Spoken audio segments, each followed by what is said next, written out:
we are not alone. These are supposed to be some of the most verified images of giants. People who do meditation for 60 days will lengthen their telomeres. Soon we'll get results, and we'll let you know right here on Beyond Belief. Things seem to be changing in the field of ufology. It's going to be a bumpy ride. That's priceless. Isn't that amazing? Tesla wanted free energy, and look what happened to him. Plenty of evidence to show that they're real. The real question is how and why. There were Egyptian hieroglyphs out in the outback of Australia. In Australia. What are the possibilities? Mars was inhabited, and these were built. We almost can't duplicate today. These are amazing topics. What if there was something like at Area 51 deep underwater? They were killed by some animal. Believe me, we're just getting started. I'm George Norrie, and we here at Gaia are committed to revealing the truth.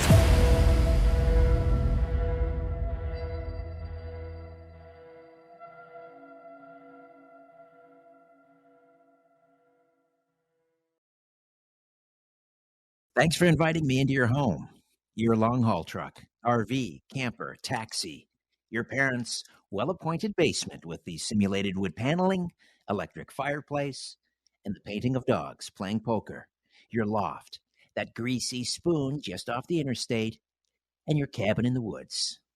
Welcome to Coast AM, the very best in late-night talk radio. I'm Richard Serrett, and tonight, this morning, I'm coming to you live from my home studio in Old Thornhill Village, just north of Toronto. American author and screenwriter and avid sportsman Max Hawthorne returns to Coast tonight. Max is known as the Prince of Paleofiction. Think Michael Crichton meets Peter Benchley. But instead of a great white shark terrorizing beaches and coastal villages, imagine an enormous pliosaur, an extinct large carnivorous marine reptile from the late Jurassic period, which manages to survive the extinction event that wiped out most of the dinosaurs. Of course, the pliosaur is extinct. Well, probably. We hope. But there are still plenty of gigantic creatures with sharp teeth still lurking beneath the surface of the world's seas and oceans and even freshwater lakes, rivers, and ponds. Some of them we know about: great whites, killer whales, saltwater crocs, freshwater gators, Goliath groupers, enormous squid, some of which, according to legend, were large enough to drag large sailing vessels beneath the waves. And some creatures are simply harrowing eyewitness accounts of encounters with what can only be described as sea monsters. Max Hawthorne has written about all of them. He's researched and written academic papers on some of them. He's talked to eyewitnesses who've encountered some of these mythical beasts, and he's even grappled with some. Gators, groupers, and sharks, that is. Max Hawthorne is an American author and screenwriter. He's referred to as the Prince of Paleofiction. He's best known for his Chronos Rising series of sci-fi suspense thrillers, which have garnered both Book of the Year and People's Choice Awards. He's the Amazon #1 best-selling author of the cryptid research book Monsters and Marine Mysteries, as well as Memoirs of a Gym Rat, an outrageous expose of the health club industry, and the children's book, I Want a Tyrannosaurus for Christmas. His song, A Tyrannosaurus for Christmas, peaked at #2 on the 2021 World Indie Charts. In addition to being a best-selling novelist, Max is a singer-songwriter, a vocational paleontologist, cryptid researcher, IGFA world record-holding angler, and a voting member of the Authors Guild. Max is an avid sportsman and conservationist. His hobbies include archery, fishing, boating, boxing, and collecting fossils and antiquities. He lives in the greater Northeast with his wife, daughter, and a pair of enormous Siberian forest cats who, when they're not stalking Max's toes, sleep on his desk as he writes. His 2 latest books, Chronos Rising, Purgatory, Sun, Sand, and Slaughter, book your timeshare now, and just in time for Christmas, The Slay, a nail-biting supernatural suspense thriller. It's Christmas Eve. Pray he doesn't come down your chimney. And this latest book features a cult of serial killers the press calls the Christmas cannibals. Christmas cannibals. You heard me correctly. Max Hawthorne, welcome back to Coast. How are you, my friend? Awesome, Rich. Thank you. How are you? Very well.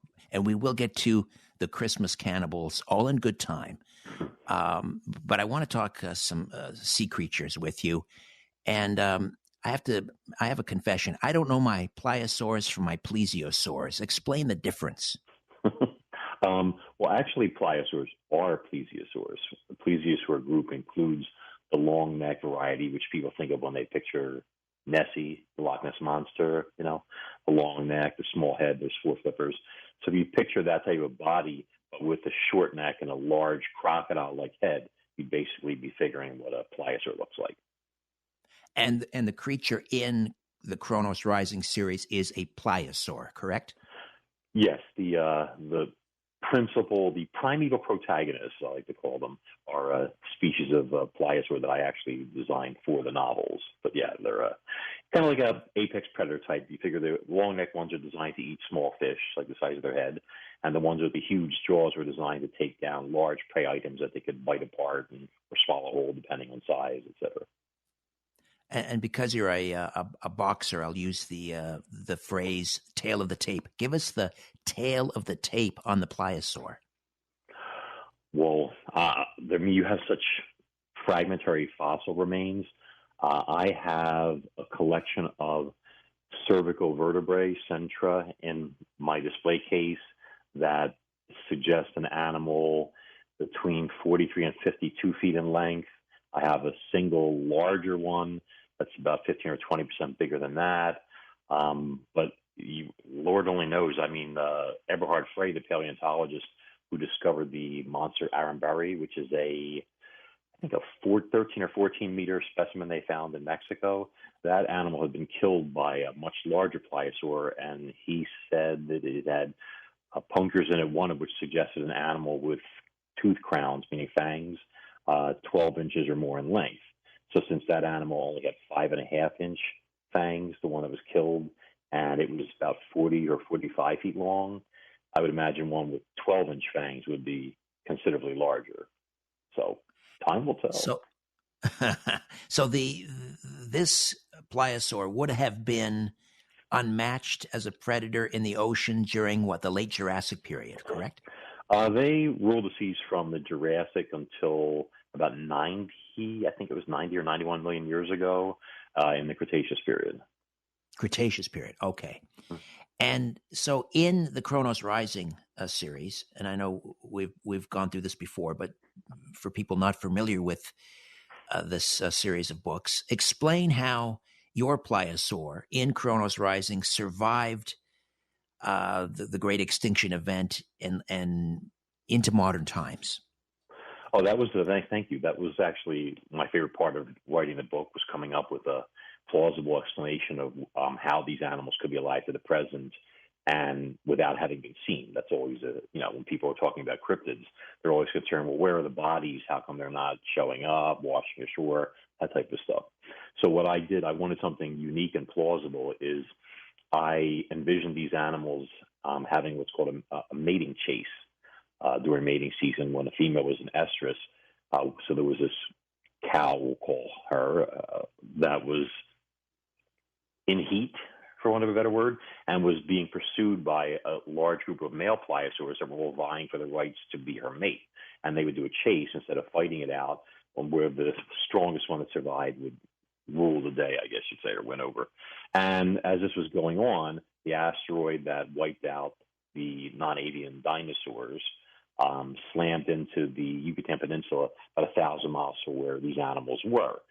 The resultant mega tsunami that came up from that swept up them and a whole ecosystem of ocean along with them and enveloped a caldera, an oceanic caldera, which is basically a volcano that millions of years prior has had its entire top blown off via a violent eruption. So all that's left is this bowl-shaped depression, kind of like Crater Lake, for example, was a caldera. So this 1,000-meter high tsunami swamped this caldera and continued on its way as part of the impact caused by the asteroid. It turned that caldera which in the book is eventually called Diablo Caldera off the coast of Cuba, into a gigantic 8-mile wide saltwater aquarium, depositing within it, like I said, an entire ecosystem. So there was a few pliosaurs that survived this, as well as all sorts of other prehistoric marine creatures of assorted sizes. So these animals that survived were imprisoned in this caldera up until the present, and would serve them well because besides shielding them from the impact winter that was caused by the asteroid impact, all the grit and debris blocked out the sun for months or even years, they stayed warm via what's called geothermal heating from the dormant volcano. And eventually, in the present, that caldera split open, at least temporarily, and the ocean rushed in, and a bunch of what was in there escaped. Hence, the surviving, at this point, obviously the population had varied over all those eons, but the sole surviving animal had escaped into the Atlantic and began to explore and work its way up the seaboard coast of Florida, and doing what any apex predator do when it enters a new environment or ecosystem. It looked to feed and establish territory for itself and possibly mate, etc. Hence and that's how the whole story came about. Chronos Rising, chronosrising.com, the website. Check it out. Is it within, I hasten to ask, or actually I hesitate to ask, is it within the realm of possibility that there are still pliosaurs or creatures like the pliosaurs still swimming around in the depths of the ocean? Well, I mean, there have been dozens of reports from people ranging from 100 or 200 years ago, all the way up until the most recent one I'm aware of, I think is in 2017, where people have claimed to have seen or encountered gigantic marine reptiles of some kind that don't match anything but something from the Mesozoic. The last one was the Carnival Cruise Monster, is what it ended up being called. And this was reported by a gentleman from the UK who was working on a Carnival Cruise ship. And he was called over to the railing, and people were pointing down at this gigantic thing swimming along next to the ship, and they asked him what it was, and he couldn't say it, but he described it as being having an enormous, like it was very, very dark colored, smooth skin. It wasn't a whale, it wasn't a shark, it was too big. He said it had a head like an enormous alligator, super broad neck, broad shoulders, and just the part he saw, which was the head, the neck, and part of the back was 50 feet long. He was comparing that to their 37-foot lifeboats that they have, you could see. So he couldn't see the rest of the animal, but it could have been 100 feet long or more. But he described it, it made it seem like it was an enormous pliosaur or mosasaur or something. So are these sightings the ones that they seem to be describing like a giant leatherback turtle? Mm-hmm. That wouldn't be the same type of animal, but there have been a lot of sightings of those. I documented that in Monsters Marine Mysteries, including I got to interview a gentleman named Earl Stoziger, who, along with Gary LaMotta, who became famous for this. Gary passed away years ago, but they saw a 38-foot turtle off the coast of Canada there that was either hunting fish or frolicking in the water, but it stuck its head and neck up out of the water and looked at them, and just the head and neck was 8 feet long, and it looked like a gigantic turtle, except that it didn't have a shell. It was like more slim, huge front flippers, small back flippers, very fast moving. That sounds a bit like a pliosaur, doesn't it? Yeah, but the interesting thing was the actual head and neck. When I spoke to Gary's widow, and I got permission to use a few frames. When I enhanced them, you could see the head and neck was sticking out of the water, and it was, in this case, an enormous turtle of some kind. You can see the eyes deep set, and the beak edges, and the chin, and the throat flaps, the skin, and all that. It's quite jarring to think that there could be turtles out there the size of a bus. So something is attacking and taking big chunks out of really big, great white sharks.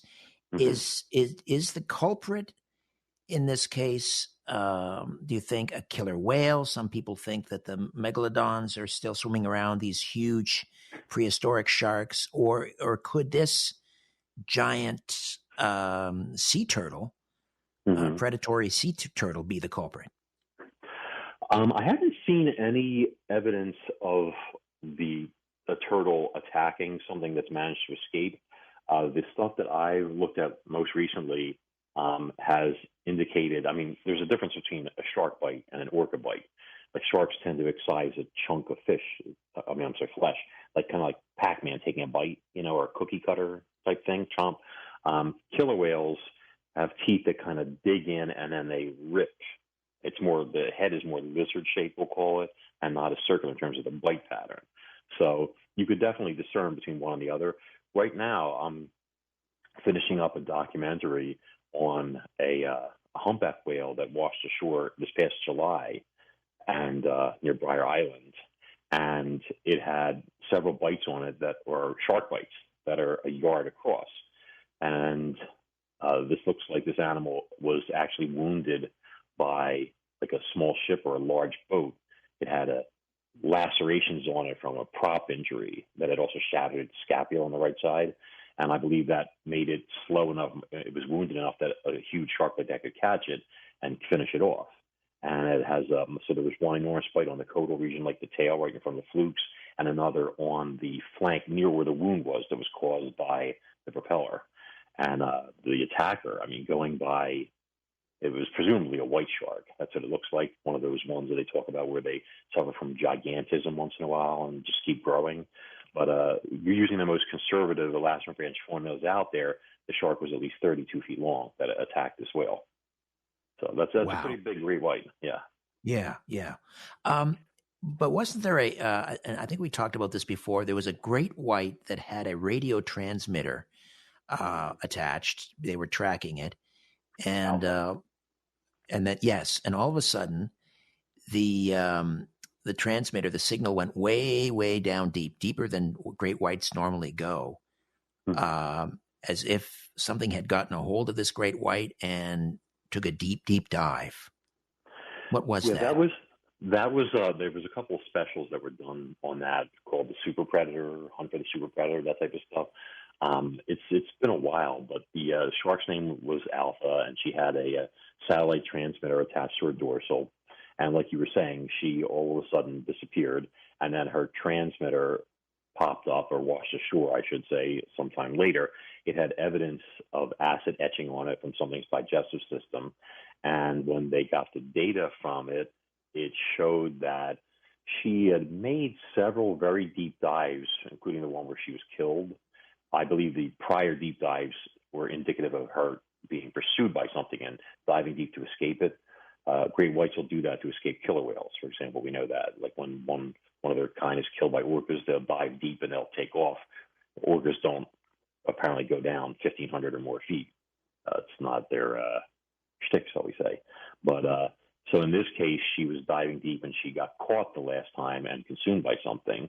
And when you look at all the evidence, there was, for example, there was temperature on there, body temperature of the attacker compared to the surrounding water, how long it was in the digestive system, and where the animal was swimming after Alpha was killed. And some people were saying that it was just a larger great white, like she was like 9 or 10 feet long and a 16-footer got her. Other people were saying a megalodon came up from the abyss and killed her and ate her and went back down and all this other stuff. But none of that made sense when I looked at all the data.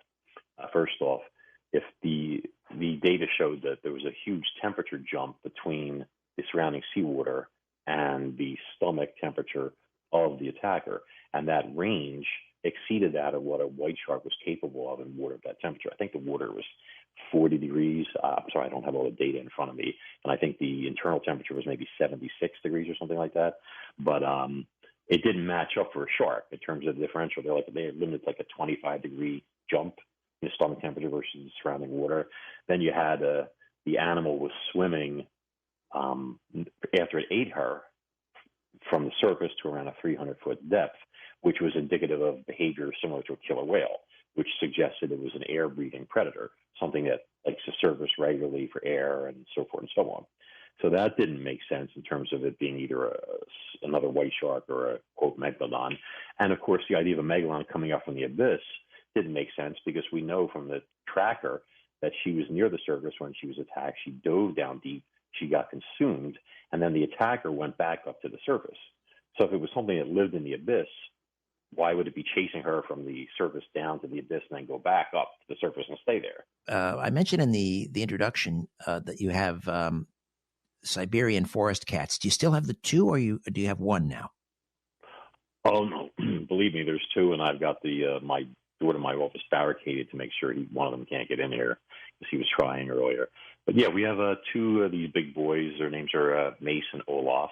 My daughter's pride and joy, both of them, and they're awesome. I mean, yeah, I just people think like a lot of people think like animals are like people or have people personalities and stuff, but sometimes they do.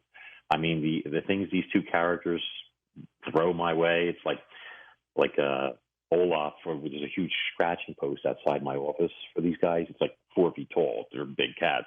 And Olaf will see me walking towards my office, and he'll rush across the great room and jump up in front of this thing and stand up and start like scratching at it, show off how big he is and powerful he is and all this stuff. And I'm like, look at you, you're such a big boy. And then he screeches, and then takes off like a rocket. I'm supposed to chase him through the house or something like that, like a game. And I'm like, I'm too old and fat to be doing this. Thank you. Are they good mousers? Oh, we don't have mice in the house, but any insect or arachnid in here. I mean, I saw Mace take a fly in a 3-foot leap right out of the air.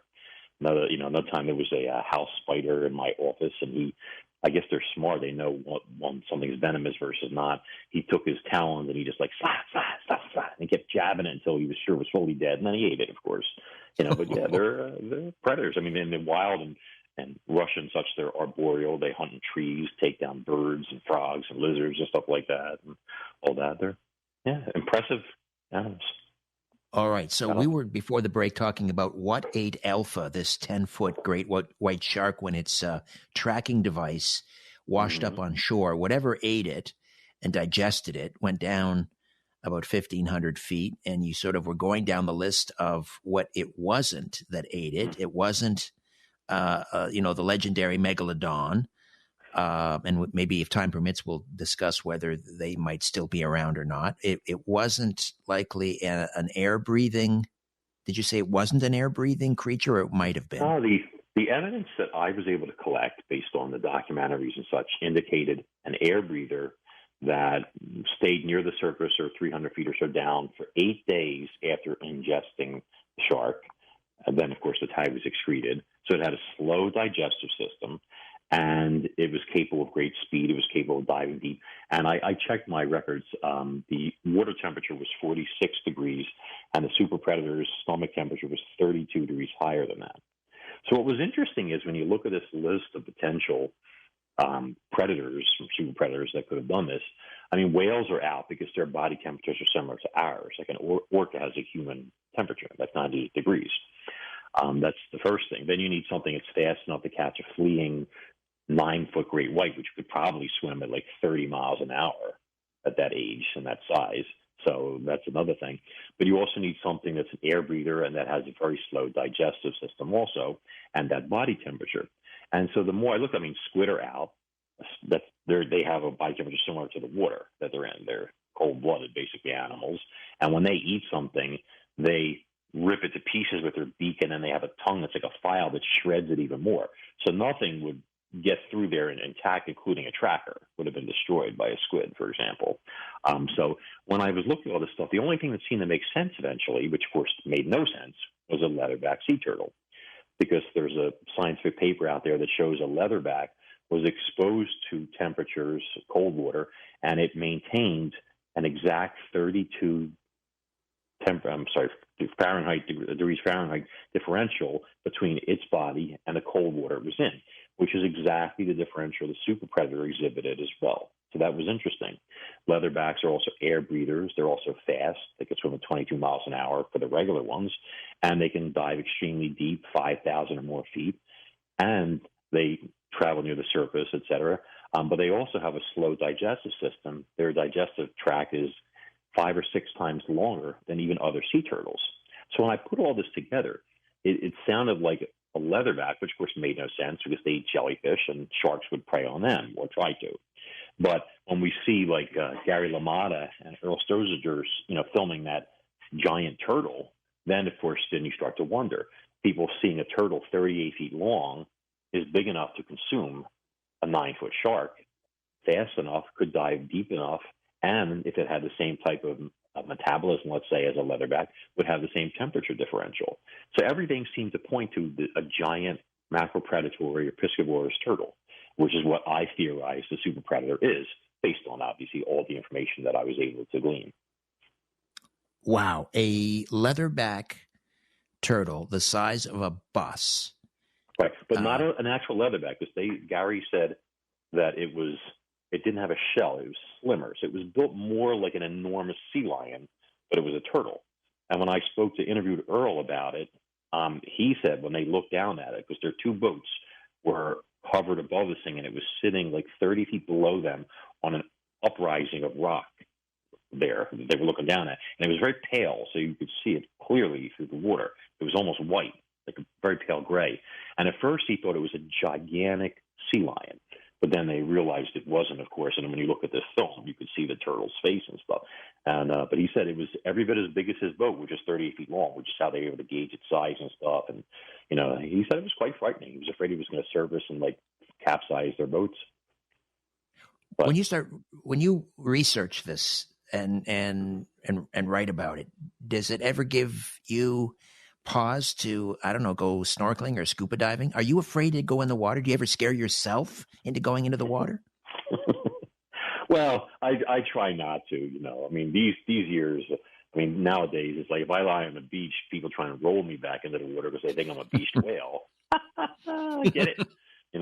They're starting to throw buckets of salt water on me. Then they start putting fingers in my blowhole to try and get the sand out. That's really annoying. But, I mean, I had one embarrassing incident when I was in my 20s when I was like surf fishing. I was like in water like chest deep, and I had hooked a shark. Or no, I didn't hook it. It was like following my lure, and then it when I stopped reeling, it submerged about maybe 50 feet out, and then a second later, a crab grabbed my ankle, and I screamed like a frightened schoolgirl, threw my fishing rod, and ran on water all the way back, to shore and all that, because I thought the shark had grabbed my foot. It was turning to be a crab.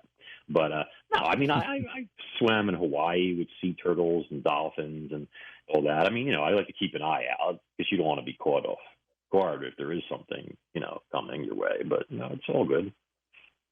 I know you spent a lot of time in Florida, and we've talked about your encounters with alligators.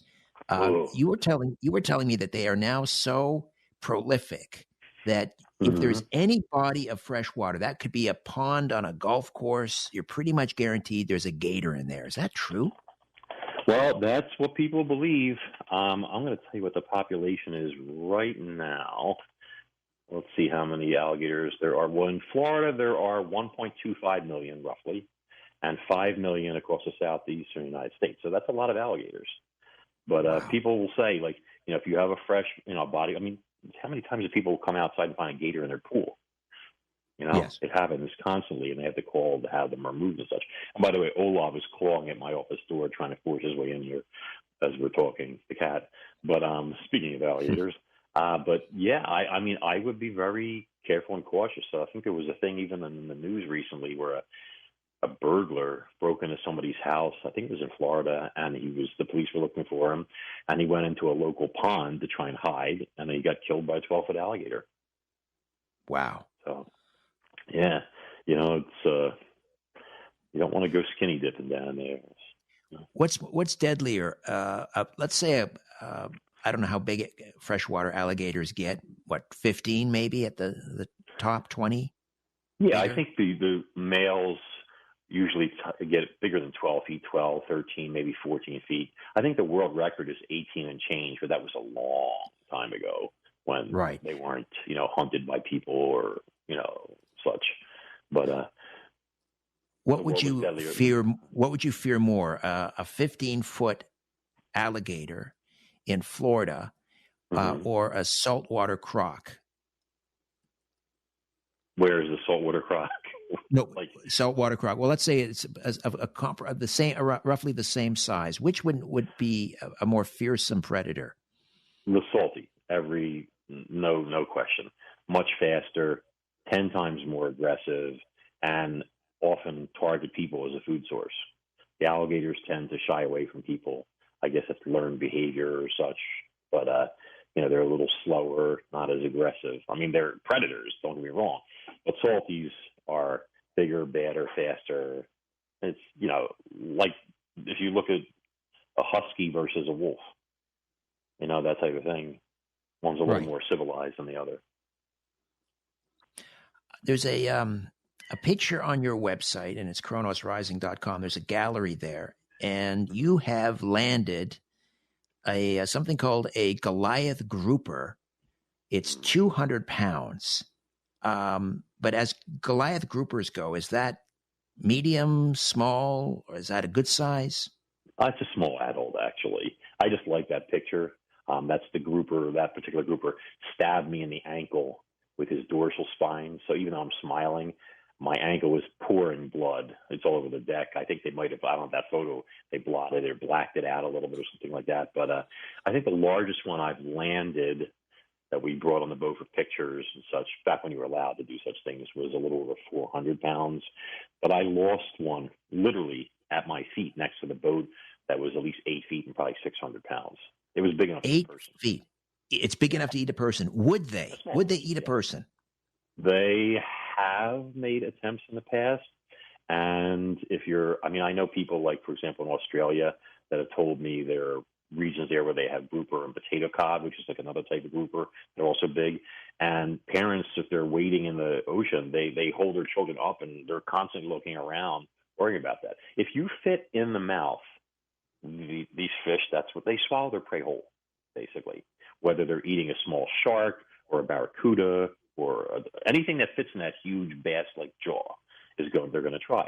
And that's why I tell people, like, if you're, people say, oh yeah, I was swimming along, I was snorkeling, and this giant grouper came up and was looking at me because they're such curious creatures. And I'm like, they're not curious. They're measuring. Understand? I mean, you're slow moving. You're like a perfect meal, but you're too big. They're like, will this fit? Won't it? I'm not really sure, But the worst part is everybody thinks they're like a bass in terms of, how you can lip a bass with your thumb and all that. Yes. By the jaw. You can't do that with the grouper. They have teeth. I mean, the upper jaw teeth are like the teeth of a tiger shark, and the lower jaw teeth are like hooked spikes. And I fished with my first grouper guide, and he showed me on his forearm, he had this giant scar that went from his wrist to his elbow, giant semicircle on both sides. And I'm like, what is that? And he goes, 300-pounder. He's taking the hook out, bit me. And I'm like, are you serious? He goes, yep. Took the meat right off the bone. I'm like, wow. Whoa, what did you do? He goes, well, I canceled the charter, of course. I'm like, yeah, I guess that makes sense. And of course, then he goes, I wrapped it up with duct tape. I said, because duct tape fixes everything. He goes, exactly. And then I called ahead to my wife and she was ready to take me to the hospital. When I got to the dock, he goes, I took the tape off, I showed her, and she fainted right there. Boom. At the dock. Oh, my Lord. Yeah, she fainted. It was like this, everything was ripped right off and all. I think I don't know how many, 340 stitches, something like that. It was insane. So you're very careful with the business end of these fish. I'll say. But, I mean, how do you avoid them? Are they everywhere in the ocean? Grouper?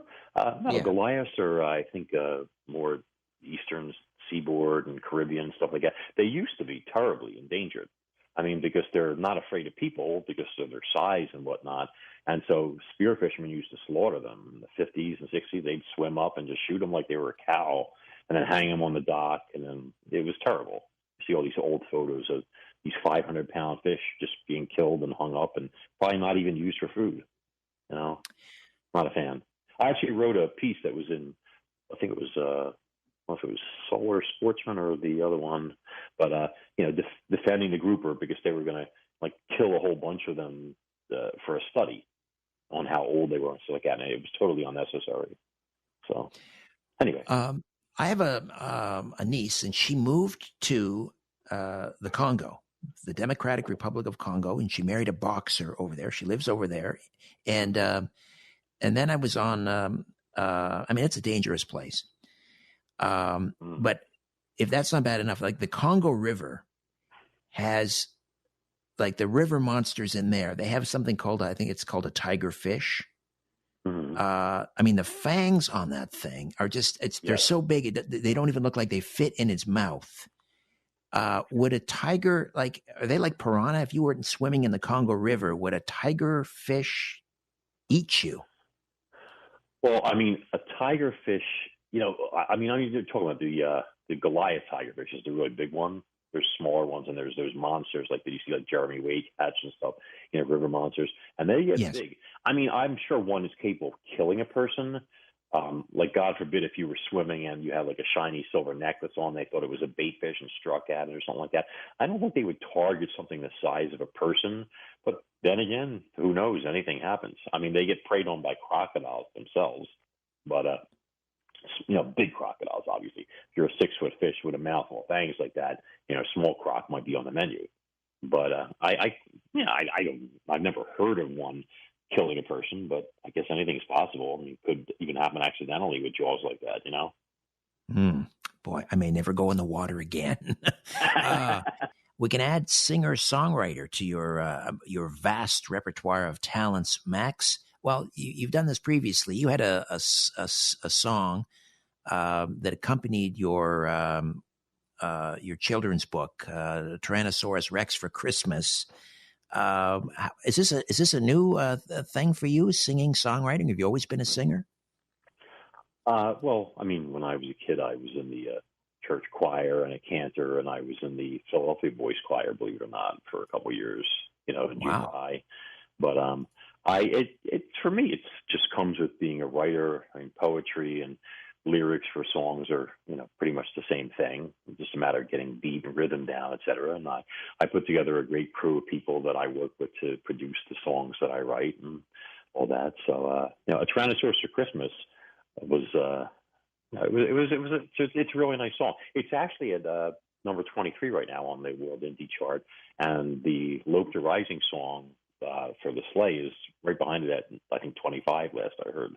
So they're clawing their way, clawing or gnawing, depending on if you're a T-Rex with his little hands. I guess you gnaw more than claw, but up the charts and stuff. So, yeah, good stuff. Well, I want to ask you about killer whales. I'm fascinated by killer whales. I'm very thankful that they're not going to be kept in captivity at SeaWorld or what is it we have here in Ontario, Marineland. I mean, that's just, to me, it was just unconscionable that we would keep these magnificent creatures, in these little tiny fish tanks, essentially. But how intelligent are killer whales? I think that they rank up there with, they're probably smarter than chimpanzees, let's put it that way. I mean, their brains are enormous. They're organized. They're family units. They're emotional creatures. I mean, you probably seen some of the footage, like they took a mother's calf away from it and it screamed for like 2 days straight or something like that. They're very loyal. I mean, there was the one in the news where the mom's in the wild where the calf had passed away and she carried the body around for like a week straight or something like that, unable to let go. But I think they're, as cetaceans go, I mean, they don't have, let's say, full tool use, but I think they're emotional, they're intelligent, and they don't forget things either. They don't forget things, meaning would they hold a grudge? Oh, I'm sure. There was I don't remember the name of it. I'm sorry, I didn't come prepped for that question, but this is going back probably in the 50s or 60s or something like that. But off the coast of Canada, there was a particular pod of orcas that had formed like an alliance or a friendship with some of the whalers there, locals, who these people didn't have like whaling ships per se. They would hunt whales using small boats and harpoons and such, but the orcas would actually go and call the people like vocally when there were baleen whales in the area, and they would rush out, jump in their boats and follow the whales, and the orcas would show them where the baleen whales were, and then they'd make their kill. And then they would let the orcas eat what they wanted, and then they would take the rest of the whale to bring it back and process it, et cetera. And this is a repeated thing where the whales were intelligent enough, the orcas, to know that the people were better able to kill these bleeding whales with our technology than they were, and they didn't have to risk anything. They were just acting like bird dogs. There's the whale, you take care of it, okay, and we get to eat what we want. And then, it was this sort of like a partner. And this went on for decades until the whales that were in the founding group got old or passed away, and then eventually, or the people that they were dealing with passed away, and then they split off, stopped doing it. Wow. Remarkable. Remarkable. I don't know if I was reading, or actually I think it was my son. He loves to look up, one of my two boys, well, both, they're very curious, and they're always looking for interesting stories and sharing them with me and my wife at dinner and breakfast. And one of them was telling me about how dolphins, they'll capture a puffer fish, and they'll kind of play with it, use it like a soccer ball, and then I'm not sure if it's the puffer fish that excretes a toxin. Oh, the toxins, yeah. As they're getting snorting it, kind of getting high on it or something. Yeah. Yeah, I've seen some footage about that. Orcas are actually dolphins themselves. They are the largest species of dolphin, which is kind of interesting because they do eat other dolphins, or almost like a cannibalism thing or something. They also use their flukes and toss them in the air 100 feet when they smack them around and stuff. Wow. So, yeah, they can be a little sadistic, like people sometimes. Right. Weren't the killer whale, getting back to the killer whales, weren't they, they were taking out the rudders on fishing boats because they were doing damage, and they were just almost little kids, not kids, but teenagers stealing hubcaps or something. They were going around and taking out all the rudders on all the fishing boats. Oh, is this off of Europe? I forget where. Yes. The area. Yeah. I think that was actually because what's been happening is the trawlers there have been taking all the fish, and the orcas have nothing to eat, and they're getting more and more frustrated. They're starving because people are consuming all of the fish, and they're being left with nothing. So they're kind of fighting back, I guess you'd say. I mean, they're big enough and powerful enough to sink fishing boats like that and kill people. They're not going that route, but they are trying to drive people out of the territory, or at least, be respected enough that they are allowed to have food. I mean, I think that's fair. Sure. Yeah. So they've actually figured out, okay, let's just sabotage these fishing boats, and then we won't have as much competition for the fish. They're amazing, amazing creatures. They're really, they tailor their hunting tactics to whatever species they're going after. It varies. They've been known to use, huddle up in a wedge formation, for example, and push a huge wake of water to knock a seal off an ice floe into the water. Whatever they need to do, they'll do it. They use bubbles. They use the different organized hunting strategies for different animals and such. They're very ingenious. That's why when my first novel, Cronus Rising, I actually had it where this 80-foot Pliosaur, which was the size of a huge whale, was become such a threat that 3 pods of orcas joined up together, formed a super pod to try and take out this threat to their families, et cetera, and all that. But the problem was that they had never dealt with an animal like that before. Pliosaurs swim with those 4 flippers. Orcas are used to animals that swim with tails, caudal fins, flukes, whales, sharks, things like that. So something with 4-wheel drive was different for them, and it proved problematic as the battles, let's say, unraveled or whatever. So 4-wheel drive. Yeah, late in the morning for me, so my brain's starting a little fuzzy. You're not getting me at my best. Well, speaking of the 4-wheel drive, and here's something else we add to your incredible resume, and that is, you write scholarly papers on. So, for example, I think you wrote a paper on the locomotion of these pliosaurs. Mm-hmm. Yeah, that's the only paper that I've written so far that's out. But yeah, I wanted to. I come up with a theory for solving the mystery of plesiosaur locomotion that had eluded paleontologists for 150 years or something like that. And I was so fired up about it that I decided, I'm going to have to teach myself how to write a scientific paper and do it. And I partnered up with a couple paleontologists, Mark McMenamin from Mount Holyoke College and Paul de La Salle, who is a famous fossil hunter and paleontologist from the UK. And I wrote it, and they worked with it also, and we put it out there. And peer-reviewed and the whole 9 yards, right? Oh, it was peer harassed is more like it. Oh, really? You caused a little bit of a stir, did you? Well, I don't think that people, how can I say this? When a layman comes in out of nowhere, without a crust, a degree or anything like that, and starts to, solve problems that people that do this for a living and have these college degrees and stuff like that in it, I'm not saying people are full of themselves, but I think people are sometimes a little unwilling to accept help from somebody if they look down their nose at you, let's say. But the truth of the matter is that nobody else, I don't know why, couldn't see it. Honestly, I mean, you've got these prehistoric marine reptiles that were around for over 100 million years. And this locomotory mode of theirs, this four-wheel drive, was so obvious that it was all four paddles were being used for a reason, but nobody could figure out why. And I have nephews who were, when they were in college, were champion scullers. And I was trying to figure how these paddles would move together, et cetera, to generate extra thrust, because there had to be a reason. I mean, when you look at sea turtles, they use just two flippers. The front basically is for the locomotion. Same thing with pinnipeds, seals, sea lions, all this stuff, front flippers. The rear stuff is more for a little maneuvering and stuff like that. But, you have these four flippers, so how could they work together? And the problem is when you have these paddles that push together like that and they push through the water, you don't get a significant increase in speed. When I looked at the world records for sculling, if you took a one-person skull, meaning two oars, one person, or a two-person skull, which would be four oars, there was only, for the world records, a 12% increase in speed. And that's because you have the paddles pushing through the same water. See?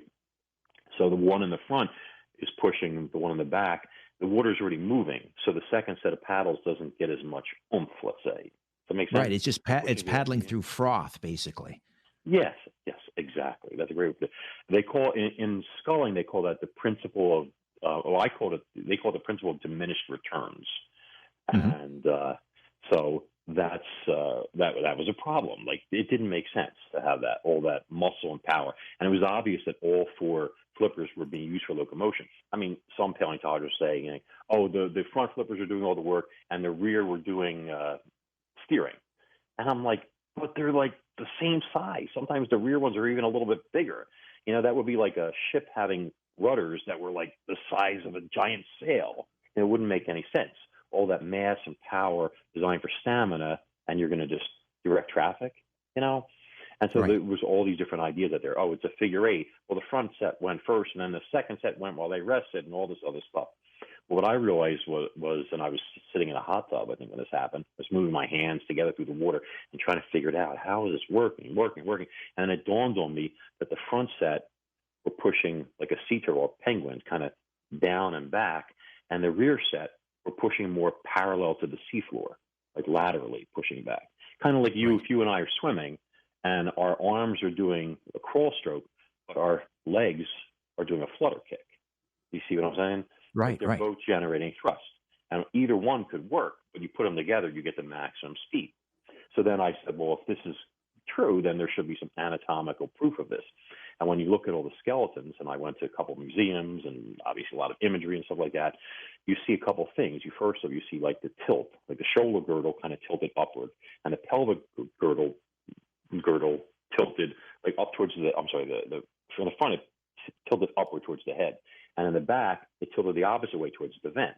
So that showed you that the pelvis was kind of angled down, whereas the front was pointed up. So those flippers would have moved a little bit differently there. And then I noticed the ribs. And the ribs in the front, where the shoulders were, let's say, were adaptively shortened to make room for the flippers to be able to move. But the ones in the back, the adaptive shortening there was there was no ribs. They were like tiny little stubs. Like a sea turtle has a big arch in the front of its shell so that the paddles can go way up, when they move.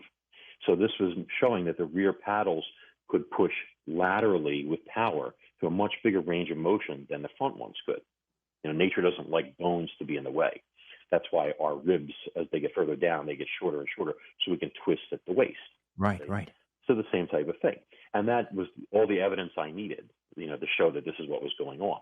And then when I looked at other papers and stuff like the Carpenter paper, they were talking about how when they were looking at the couple different species skeletons, the rear joints there and the hips and stuff were showing this unusual range of motion. They didn't know what it was. They thought it might have had to do with steering, but it wasn't. It just cemented my theory, which was that you put all this together, pelvic tilt, no ribs, and that extra range there was designed for that pushback. So you've got these rear paddles pushing straight back like boom, boom, boom. And the front one's doing mainly the changes of direction and also power as well. And you put all that together, you get like a 50, 60% increase in speed instead of just 12% like you would in sculling with the same range of motion. I'm sorry, I'm brilliant. Rambling, but that's how. No. It's brilliant. And you discovered it just like Archimedes while you were, he did it in the bathtub, you were in the hot tub. So did you grab a towel and run around the apartment or run around the house saying, Eureka, Eureka? I jumped up. I was not wearing anything, actually, but I was home alone, so it was fine. And I ran through the house. No, I'm just kidding. And scared the cats to death. Actually, we didn't. Say, if you like what you hear from me tonight, this morning, and maybe, just maybe, I can interest you in checking out my podcast, Richard Syrett's Strange Planet. Richard Syrett's Strange Planet. New episodes drop every Monday, Wednesday, and Friday, and you can find it wherever you get your podcasts, Richard Syrett's Strange Planet. And if you want to get deeper into Strange Planet, you might want to think about a premium subscription. There are 3 subscriber tiers to choose from. You get access to my back catalog, commercial-free listening, a free subscription to my monthly newsletter, discounts on merchandise, even an exclusive monthly Q&A with me over Zoom.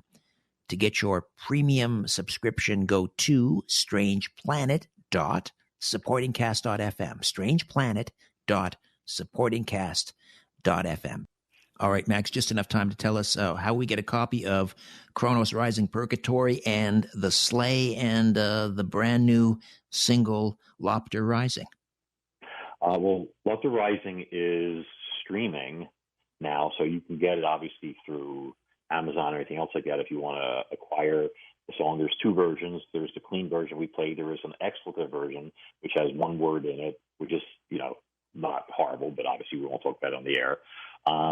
But you can catch it streaming. I have a great music manager, Stephen Wrench, who used to manage Leonard Skinner, so he's really awesome, and props to him.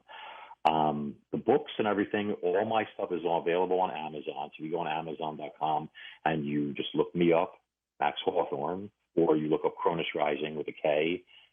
It's there, or you guys can go on my website, maxhawthorne.com or kronosrising.com, same thing.